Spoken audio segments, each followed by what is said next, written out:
جی بات کر لیں گے اس حوالے سے ڈائریکٹر اسپارکو ڈاکٹر متی اللہ حق صاحب ہمارے ساتھ موجود ہیں. شکریہ متی اللہ صاحب. سر اسپارکو کی ایک تازہ سیٹلائٹ تصویر نے سب کو حیران کر دیا ہے بلکہ پریشان کر دیا ہے اور خبردار بھی کر دیا ہے.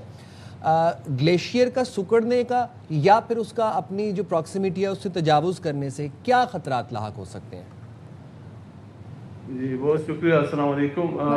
اصل میں گلیشیئر سکڑ جائے یا ایکسیڈ کر جائے دونوں صورتوں میں پرابلم ہو سکتی ہیں. جیسے گلیشیئر ایکسیڈ کر گیا تھا, آگے آ گیا تھا شیسپر گلیشیئر, تو اس کے آگے آنے سے پرابلم یہ ہو گئی کہ جو اپ اسٹریم ایک برانچ گلیشیئر سے پانی نکل رہا تھا جو اسٹریم کے تھرو, وہ بلاک ہو گئی.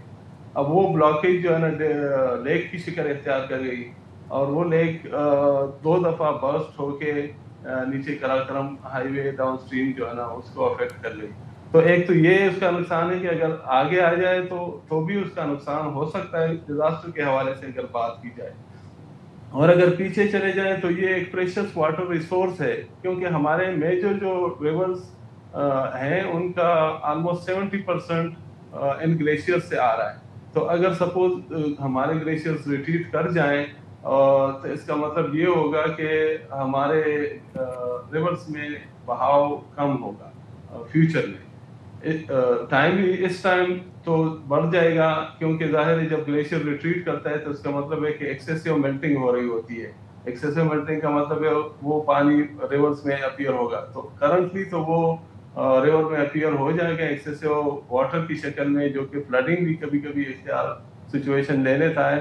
لیکن فیوچر کے حوالے سے دیکھا جائے تو ایک پریشس واٹر ریسورس ہمارا ہم لاس کر دیں گے.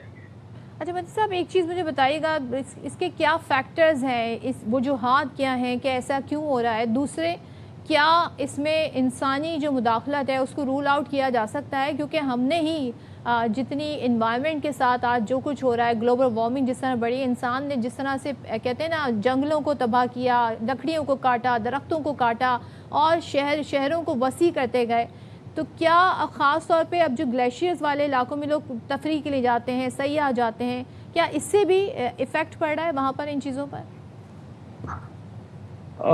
ڈیفینیٹلی اس کا ایفیکٹ تو ہے, لیکن ہم اس کو یہ ڈسکریج نہیں کر سکتے. ظاہر ہے وہ تھرو آؤٹ دا ورلڈ یہ جو لوکیشنز ہوتی ہیں ٹورسٹ کے لیے اٹریکٹیو اسپاٹس ہوتی ہیں, بس وہ لوگ اس چیز کا خیال رکھتے ہیں کہ منیمم ہم انوائرمنٹل جو ایمیشنز ہیں, جو پولوٹنٹس ہیں, وہ ایمیشنز منیمم رکھیں ان ایریاز میں. ایون دوسرے جو ان سے اوے ڈاؤن اسٹریم ایریاز ہیں ان میں بھی, کیونکہ یہ ظاہر کلاؤڈ سسٹم جب موو کرتے ہیں تو ونڈ کے ساتھ موو کر رہے ہوتے ہیں, تو وہ جو ہوا ہے وہ اگر آپ ڈاؤن اسٹریم بھی کہیں ایمیشن زیادہ ہو رہی ہیں جو پولوٹنٹس ایئر کہلاتی ہیں, ایئر پولوٹنٹس کہلاتی ہیں, جن میں ساکسز ہیں, ناکسز ہیں, تو اگر بلیک کاربن ہے, اسپیشلی بلیک کاربن بہت امپورٹنٹ ہے, کیونکہ یہ جب گلیشیئر سرفیس پہ پڑتا ہے تو اس زیادہ ریڈیشن یہ سن سے ایبزارب کرتا ہے اور یہ کاز کرتا ہے پھر ایکسیسو میلٹنگ. تو متی صاحب اس کا سولوشن کیا ہے؟ اس کا پائیدار اگر ہم حل کی بات کریں تو وہ کیا مستقل حل کیا ہے اس کا؟ گرینری کو ہمیں بڑھانا پڑے گا, فارسٹ کو ہم نے بڑھانا ہوگا, کیونکہ فارسٹ جو ہے نا کاربن سنک کے طور پہ کام کرتے ہیں. جو بھی کاربن ایمیشنز ہیں وہ اس کو ایز اے سنک لے لیتے ہیں, وہ ایبزارب کر جاتی ہیں.